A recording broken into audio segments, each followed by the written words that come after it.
Hi, Scott. As I read your question, I thought of a couple things that might help out. Um, I thought, when we talk about the engaging the two sides of the hemisphere, the left and right hemisphere, I've read several authors write on this, and Daniel Pink being one of them, and how he did some research and what areas of the brain are actually affected in certain circumstances and things like this.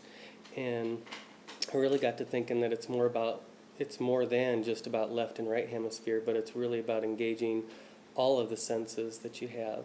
And we typically think of our five senses: sight, smell, taste, touch, and hearing. And then some people also talk about a sixth sense, just the intuition. But then in some of my readings, one that comes off the top of my head is Dr. Sir Ken Robinson, who's an education consultant.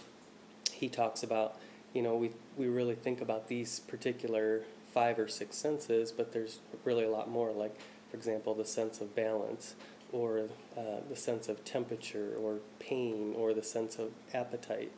And so to engage all of these in a learning scenario, the more you can engage, the more that information is going to stick. I also read a book this summer by Dr. John Medina, and he talks about vision trumping all the other senses. And so if there's somehow that you can put something to do with your visual aspects in there, that's going to be best. He uses an example of, they did a wine tasting experiment, and they had some red wine experts and some white wine experts. And supposedly they have 2 very different vocabularies for explaining the different wines. And all they did was add food coloring to white wine.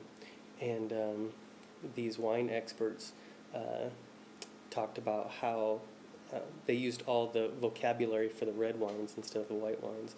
And so their vision, looking at the red wine, they thought it was red wine instead of the white.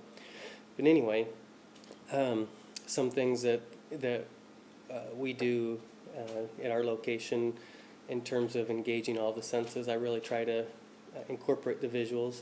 We use Google Earth for a lot of things. We also use the computer, obviously, for a lot of things, and do searches on the internet for images depicting certain things. Our presentations really focus on imagery instead of letters. And then also we really try to get them outside, moving, doing those types of things. So I hope that helps.